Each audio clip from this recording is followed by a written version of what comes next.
I'm starting the video today with the camera facing the wrong way. They haven't been out to take out these two big trees yet, of course, but my tree service did show up and take care of the death traps that were hanging in the backyard. And since they were here, as you can see, they took my big brush pile away. You can see the brown grass where a big chunk of it was laying, but if you look, there's a few little twigs, but if you watched me throw all that stuff onto this pile, you can see that they did a really good job of picking all this stuff up. And because the death traps were gone from the backyard, I went ahead and got the backyard mowed just before I came out to walk for this video. So I'll insert some footage of that in the end too, because that footage answers the question that I've gotten quite a few times. Is that electric mower I use, let me adjust this a little bit. Is that electric mower I use strong enough if you miss a week? Well, it was barely strong enough, but I missed a month and a half since the storm. So, and you'll see, I struggled a little bit, but I did eventually get it all cut down. Hello everyone, Semi-Retired Bob here. I talk about the carnivore diet, all things related to the carnivore diet, and miscellaneous odds and ends. I'm also inviting you to come along as I prepare for my off-grid journey down into Texas, which is still a month to a month and a half away. We'll just see how everything goes. If you're new to the channel, welcome. I'm glad you're here. What you're watching is you're watching me walk. I know that doesn't seem super exciting, but a little over 2 years ago, I couldn't do this. I could barely stand for a couple of minutes without severe pain. Now I'm out here walking every day. I'm not walking as far today because I've already cut the grass in the backyard. If you're returning to the channel, welcome back. It means a lot to me that you spend just a few moments of your day with me. I would like to ask y'all to help me out just a little bit. Go ahead and hit that thumbs up button. Drop down in the comments and say, "Hi, Bob." And if you haven't subscribed yet, please feel free to hit that subscribe button. Oh, it's a little windy out here today. All these things are absolutely free and help me get the word out that it's never too late to change your life. I'm 61 years old, and I'm doing things I couldn't do when I was 40. Today's brief off-grid topic is the answer to another question that I got. And the question was simple: why don't you just drill a well? Well, in my section of the desert, I could drill a well. It's possible. But you could spend quite a lot of money, several thousands of dollars. Depending on how deep they try to go, you could end up spending $6,000, $7,000, $8,000 on a well. And there's no guarantee that you'll hit water. So if that one comes up dry, they have to move and try again. So you could spend multiple thousands of dollars trying to get a water well put in. And then if you do happen to hit water, because the water tables in the desert of West Texas are so unpredictable, there's no guarantee how much water you're going to get or how long you're going to get it for. As well as if you do happen to hit water, now you have to drop a line down in there, you have to spend more power pumping it, and there's more maintenance involved. That's why I'm not drilling a well. I'm going to put up a big rain roof, and I'll talk about this briefly because I've gone over it quite a few times in my live streams, and I may dedicate a whole nother video to it at some point. But right now, the brief covering of my rain roof that I'm going to build, because my shipping container is 8 by 40. I plan on putting a roof up over top of it that is, depending on what lumber I can get and how much it costs. Somewhere between 16 and 24 foot on the short side, and I'm either going to make it 56 or 64 feet long. That big of a rain roof should, once I get it up, because I'm just going to put the shell up and then I'm going to cover it. Oh, a couple of cars there, sorry about that. And I'm going to cover it with just sheet metal, that corrugated sheet metal. And I'm going to do just a single pitch roof. I'm going to make it higher in the front and lower in the back, so that all the rain runs off of it in one direction. Then I can use just one downspout or one piece of gutter across the back,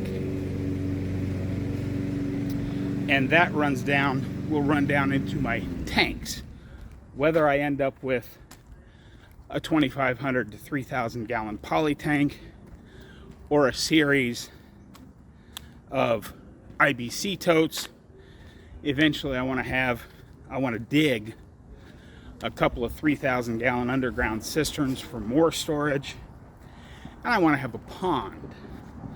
But initially, the water is going to come down off that roof, and that's big enough that I should get over an average rainfall of 12 to 12 and a half inches on the property.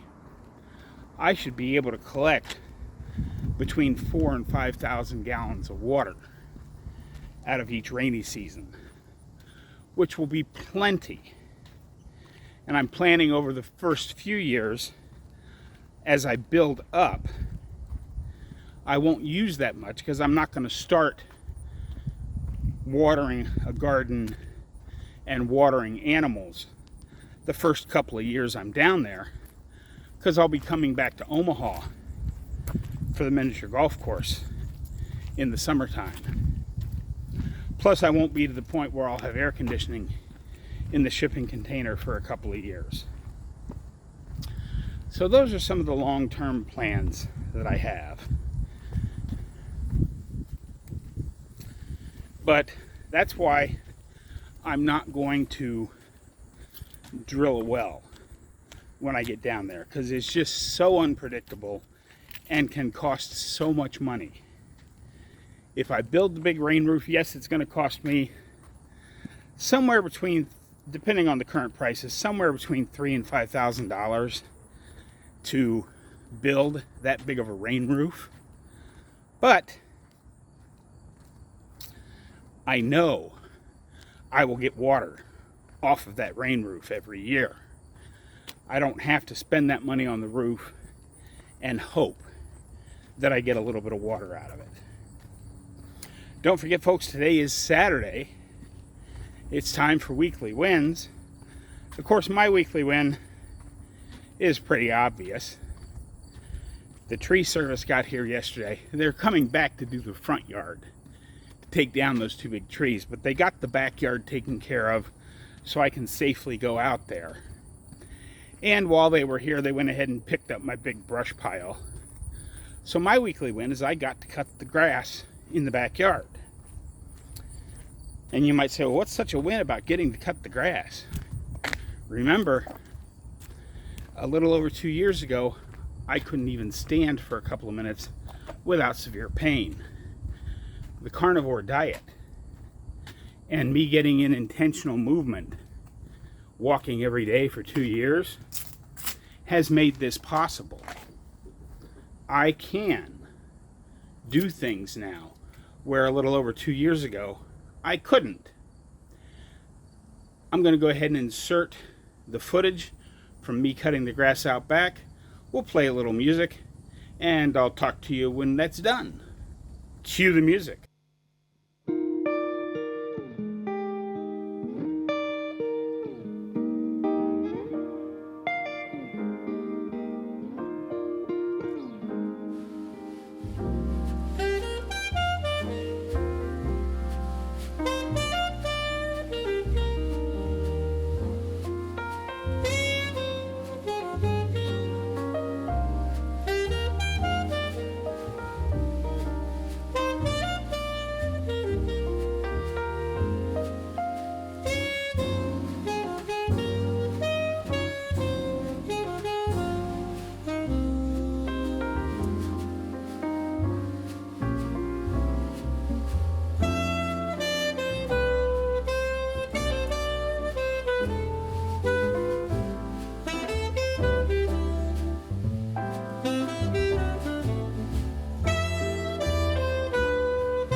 I hope you enjoyed the music today. I hope you enjoyed watching me struggle my way through the backyard. It was deep enough that I had to work at getting the mower to go through that deep of grass.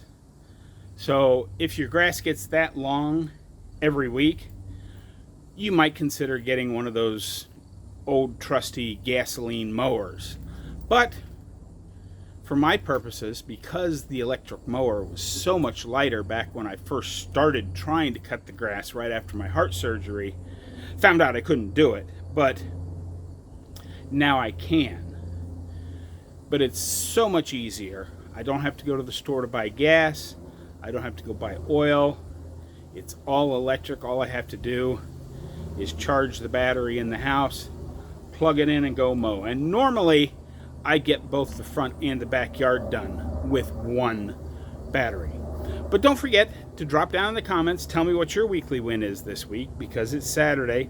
I hope everyone had a great week. I hope you enjoy the rest of your weekend.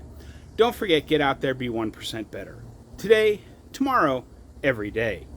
Have a great day, folks. I'll see you in the next one.